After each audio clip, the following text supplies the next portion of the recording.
大家好啊，翻到嚟智解三國嘅第二集啊！我哋今日講呂伯車。呢件事件咧，其實牽涉到好多人㗎。當然最重要嘅就一定係曹操啦、陳宮啦同埋呂伯車呢三人嘅。咁其實牽涉到好多人嘅原因咧，就主要係陳宮嗰條線啊。因為陳宮究竟係幾時同曹操結緣嘅咧？而你睇翻陳宮嘅正傳咧，會發現咧，同大家認知咧係有好大嘅出入㗎。同演義比較吻合嘅咧，就係佢嘅性格，佢係比較剛直同埋愛恨分明㗎。《三國志》嘅《許由傳》裏面係咁樣講嘅：夫陳宮有志而辭，陳宮之志亦足與操相敵，但報不能用，亦未道出神入詭妙之處。即係評價咁講咧，即係話陳宮其實係可以同曹操相敵嘅，佢嘅智慧，但係咧呂布咧就用唔到佢嘅詭妙之處啦。對曹操嚟講，陳宮係一個最遺憾嘅人物之一嚟嘅。好啦，相信熟讀三國嘅人都知道陳宮係一個咩人嚟㗎啦。嗱，我哋由呂伯車嘅事件一路講起。上回講到咧，曹操咧就得罪咗董卓而逃走㗎。當時各處嘅城門同埋市集都貼滿咗曹操嘅畫像㗎，因此咧曹操亦都改名換姓咧，就返回佢嘅鄉下咯。非常之唔好彩咧，佢喺出城嘅時候咧，俾守門嘅將士發現咗㗎，然後就將佢綁起，押上去衙門揾縣令陳宮㗎。嗱，陳宮咧一眼就認得出呢一個係曹操啦，因為好耐之前咧，佢曾經咧 send 過封求職信咧過去曹操嗰邊㗎，係曾經係想見呢個經理㗎。咁曹操咧當時見佢學歷幾好咧，咪見下佢啦。咁咧面試之後咧就打咗佢回頭啦。咁所以陳宮咧就話：我一世都記住你嘅。好，當場講咗件事俾佢聽之後，曹操就知道瀨嘢啦。原來我同你有過節嘅，咁你要斬就斬啦咁樣。咁啊陳宮咧就話啦：掟佢入監牢，聽日斬佢啦。點都諗唔到，陳宮夜晚啊整個黯然銷魂飯，仲加隻左燒鵝髀俾佢食添噃。哈！曹操就諗啦，咁今次係死梗啦，咁大碗飯。講下恩怨，又問下曹操點解要刺殺董卓。曹操啊當然醒目啦，半推半就講下東講下西，點不知講下發現，咦，好似唔係喎，佢想戳我嘢喎。曹操把心一橫，搏一搏啦，跟住我就要講到自己有幾咁偉大同忠義先得。跟住見到阿陳宮隻眼閃閃下咁樣，曹操心諗：我今次仲唔得咪？再講激啲先。唉，我都係蠢啊！我冇理由做刺客嘅。我懷住一身大才，點會走嚟做刺客呢？刺客並不是英雄，而是懦夫。行刺成功與否，我可能都係一命嗚呼。殺一個董卓，再有下一個亂臣賊子。我懷住大才係唔應該咁做嘅，應該起兵救回天子。使黎民百姓得安定，國家興盛。說話都未講完啫，陳宮即刻跪拜曹操。今日我陳宮願為你效犬馬之勞。好啦，咁跟住拖拖拉拉嗰啲嘢咧就唔講啦。咁佢哋就走咯，咁啊一齊走，咁啊然之後向東行啦。咁啊諗住咧就翻去佢嘅故鄉揾佢老豆咧，咁咧就招兵買馬咧，就然之後起兵噶。咁途中咧就經過一個大宅喎，咁啊大宅咧就獨立屋嚟噶。原來係曹操個老豆嘅好兄弟啊嘅大宅。咁啊敲門咯，啲家丁就出嚟啦。咁佢就同啲家丁講：我咧就係曹操啦，我咧就係通緝犯，我想見你家主人呂伯車。咁啊啲家丁啊梗係嚇到飆屎啦。咁啊嗱嗱聲啊翻去閂埋道門啊，翻去叫佢個主人出嚟啦噃。咁啊陳宮當時就問佢啦：喂，點解你咁講啊？哼，佢係我老豆嘅死黨，以前啊一支煙兩粉食啊，底褲都一齊着啊。而且佢係合義之人，我咁樣講，佢不但不會謀害我哋，仲會好欣賞我哋添啊！說時遲那時快，呂伯車就即刻撲出嚟迎接啦。好啦，咁啊寒暄咧同埋小時食奶奶嗰啲咧，我哋跳過咗佢先。咁啊呂伯車咧就話命嗰啲家丁咧就出去買酒喎，買啲靚酒翻嚟飲，點可以冇酒飲噶咁樣。咁啊但係曹操咧就話啦：哇，你叫佢哋去會唔會有危險㗎？佢哋會唔會通風報信㗎？跟住呂伯車就話：咁好啦，我自己去。我叫啲家丁喺度準備酒菜，你今晚喺度瞓一晚啦。咁啊當時交通啊唔係好便利啦，騎住匹馬都可能來來回回都3-4個鐘㗎噃。咁加上曹操同埋陳宮咧都係連夜奔程咧，就諗住逃走㗎，咁所以咧就好眼瞓啦。咁啊喺呢間客房度瞓咗一陣咯噃。咁啊陳宮咧就首先咧聽到啲磨刀聲咧就俾佢驚醒咗啦，跟住然之後咧就嗌醒曹操咯。喂，出邊有啲磨刀聲喎，你聽唔聽到啊？係喎。咁啊你知咧當時嗰啲咁樣嘅用紙去做嗰啲窗口咧，跟住佢攞舐手指之後咧，篤穿佢望一望出邊發生咩事？咦，唔係喎，又攞繩又攞刀又剩喎，哇，可能想謀害我哋喎。曹操話：係啊，我哋雖然而家身無分文咋，但個頭值100萬兩啊！哇，咁搞唔掂喎，咁我哋點算啊？不如快啲走啦！曹操話：走唔得，咁咪會俾人哋發現我哋嘅位置咯，懟冧晒佢哋把啦。陳宮話唔係幾好啩，曹操同時間就要一腳踢開咗道門，然之後就拔劍衝埋斬。咁啊，陳宮見狀就唯有一併殺之啦。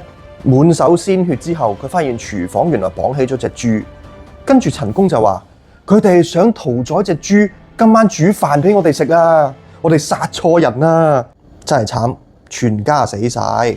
曹操話翻唔到轉頭噶啦，我哋嗱嗱聲走啦，仲要偷2匹靚馬，嗱嗱聲揾佢老豆咯。係都唔知好唔好彩啊！呂伯車就撞到佢哋咯噃。咁啊，當然呂伯車未翻到屋企，未知咩事啦。咁佢就問啦：哎呀，侄兒點解仲咁早離開啊？點解唔食埋飯先啊？唔啦，費事連累你哋啦，我都係嗱嗱聲走啦。唔係咧，翻嚟食飯啦咁樣。我喺城買咗最靚嘅酒啊！曹操佢就行埋去同阿呂伯車講：係咩？真係有咁靚嘅酒咩？陳宮大叫：曹操，你做咩啊？侄兒，我哋就算而家走咗，俾呂伯車翻到去見到佢全家死晒，你估佢會做乜嘢？佢一定會報官緝拿我哋㗎。陳宮就話：頭先我哋只係錯手，誤殺好人，咁樣你係故意殺咗佢㗎，你係知道㗎。寧教我負天下人，莫教天下人負我。呢句就成為咗曹操嘅名言啦。而陳宮就正因為呢件事而同佢分手啦。咁跟住曹操咧就一個人返回家鄉咧，就散盡家財，然之後咧就招兵買馬，招募咗好多能人異士添㗎，又有同宗又有親戚，曹仁、曹洪、夏侯惇、夏侯淵呢4個名將，仲有揾翻一啲討伐黃巾賊嘅時候跟過佢嘅猛將，于禁、樂進、李典等等，全部都名將，粒粒星。曹操嗰邊根本就唔會缺人嘅。嗱，曹營呢一邊咧，我哋講到呢度先。當然佢嘅古仔啊，仲有好多噶。咁但係而家咧，我哋睇一睇小弟嘅製作《三國策》啊。呢個係我嘔心瀝血嘅戰棋遊戲嚟噶，裡面有好多策略嘅成分，好好玩添噶。睇完翻嚟再同你智解三國。《三國策》絕對係一個戰略遊戲，無疑你係一個統帥，統領三軍，殲滅對方主營為主要目的嘅遊戲嚟噶。我嚟簡單講下移動嘅方式，絕對唔係一般桌遊咁樣，喺一個有格仔嘅板上面玩嘅。我哋喺一個開放嘅場景模型裏面任意移動嘅，而移動嘅方式就係因應你嘅兵種嘅。兵種有好多，但係總括嚟計係有騎兵行得最快嘅，跟住就係輕裝甲兵，然之後最慢嘅就係重裝甲兵啦。現時關羽帶領緊嘅係長槍兵，佢嘅移動速度係6寸㗎，咁佢係可以向4方8面移動㗎。佢可以向住左上方嘅樂進移動，亦可以向住佢嘅前方曹仁移動。只要你移動到去底盤接觸住底盤，咁佢哋雙方就為之接戰啦。喺接戰嘅時候，就因應武將卡上面嘅統率、武力同埋知識嚟到決定傷害到對手幾多嘅兵力值啦。唔同嘅武將亦都有強弱嘅能力之分，骰仔嘅數量、命中率嘅點數都足以決定你傷害到對方幾多嘅兵力嘅。所以作戰前分配兵種同埋兵力呢兩樣嘢好緊要。例如劉備佢係屬於支援型嘅話，我會安排工兵俾佢㗎。配置其實好簡單嘅啫，劉備喺中間，兵種喺隔離，而每個將軍亦都佢有專屬嘅旗手㗎，咁所以呢一個係寫住劉字㗎。而張飛喺遊戲裏面，我稱佢為突擊型武將，所以佢移動速度相對要比較快啲嘅。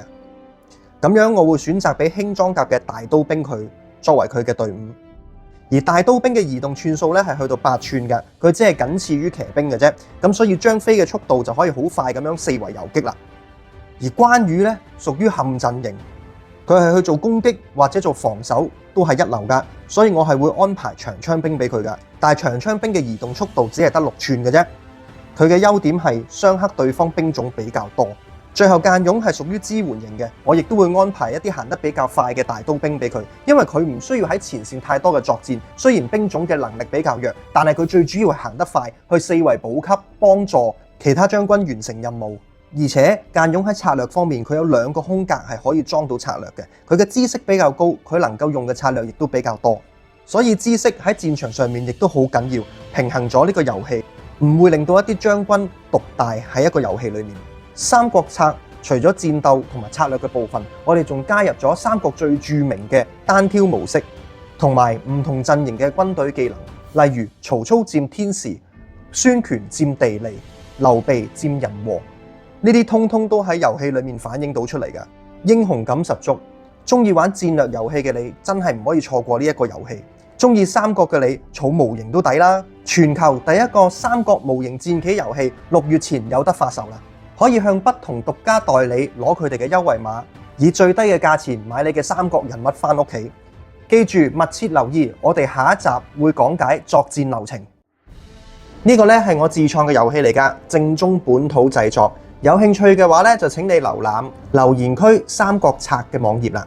翻嚟呂伯車呢件事咧，有啲咩疑點咧？首先，湯豬冇理由隻豬唔嘈嘅，咁跟住然之後佢哋見到係綁起咗隻豬啊，咁綁隻豬嘅時候咧，其實隻豬應該咧就已經腳咁叫㗎啦，嗌到湯豬咁樣㗎啦，咁所以冇理由唔叫嘅。呢個第一，第二樣嘢冇理由湯豬先嚟磨刀㗎係嘛？即係啲刀應該本身都有翻咁上下利喺度嘅，你好少喺屋企無啦啦磨刀嘅。不過我唔知啦，古時嘅人係咪即係啲刀器比較鈍少少，要次次磨啦？咁我覺得有啲奇怪嘅。咁究竟呢件事有冇發生過嘅咧？其實喺《三國志》裏面咧，曹操殺害呂伯車呢件事咧係冇記錄到嘅噃。咁魏書咧就有記錄呂伯車呢個人嘅，魏書咧就喺曹魏年間寫㗎。咁時期咧就比較接近啲㗎。書係咁寫㗎，呂伯車嘅兒子同埋啲賓客咧，其實就試圖搶劫曹操，而曹操咧就因為反抗嘅原因咧，就殺害咗數人㗎。咁而咧呂伯車當時咧係冇被殺死，亦都唔在場㗎。照睇咧就係自衛殺人，而另一本書咧就叫做《魏晉世語》，咁啊接近100年之後咧西晉嗰陣寫㗎。咁啊呂伯車都係出咗去買嘢啦，然之後咧5個仔咧就喺屋裏面咧就準備迎接呢個曹操嘅時候咧，咁曹操咧就自己咧就覺得有懷疑啊，所以咧諗下之後咧就出去殺咗8個人啦。咁然之後咧就主要係因為佢自己多疑而殺死咗佢嘅全家嘅。咁而當然呂伯車咧亦都係冇翻嚟，亦都係冇講到殺呂伯車嘅情節㗎。最後一本咧就係集記啦，咁就100多年之後東晉嘅時候咧寫㗎。咁裡面嘅情節咧就同我頭先所講嘅《三國演義》嘅情節咧係幾乎完全一樣㗎。而最大分別咧就係冇陳宮粉，而3本嘅史記咧都係冇陳宮粉㗎。故事係真係假唔知道，但係肯定冇陳宮粉，同埋呂伯車係冇死到㗎。再提多次，《三國志》係直頭冇提過呂伯車呢個人嘅。好啦，至於陳宮咧，究竟佢係幾時同曹操相識嘅咧？而佢同曹操係咩關係咧？點解到最終會投靠咗呂布，然之後俾曹操斬咗陳宮，而成為一個最大嘅遺憾咧？下一集仲更加精彩啊！因為陳宮同呂布嘅關係咧，我會逐一同你哋拆解，包你哋聽到 O 晒嘴啊！喺《三國志》裏面嘅呢2個人，幾乎係顛覆咗我哋對演義嘅睇法。今日去到呢度，多謝大家，下集見，拜拜。感謝大家一直嘅支持啊！如果想更有效揾到你哋想睇嘅節目，請你哋免費訂閱 Cat Panic 嘅頻道。入到去可以按播放清單，即係 Playlist。所有節目已經分門別類。不正常研究所係講一啲古靈精怪嘅嘢，例如外星人、古文明等等，懸而不解之謎。1mm 係我製造嘅音樂，所有嘅樂器同埋唱都係我自己一手包辦嘅。香港爆史係我同情報泰利一齊合作嘅節目，主要係講緊香港2戰時期嘅事件，內含粗口、PG 家長指引，但係好值得收聽，可以俾你了解更多英軍當時點樣保衛香港。最後要介紹嘅就係講舊史，呢個係我搜羅咗好多唔同嘅本地文化，見證住唔同嘅歷史、有趣嘅事件，甚至乎係我哋日常接觸到嘅事，見證住各種嘅興衰。Cat Panic 頻道希望可以帶俾你唔同嘅回憶同埋其他嘅小知識，感謝各位支持。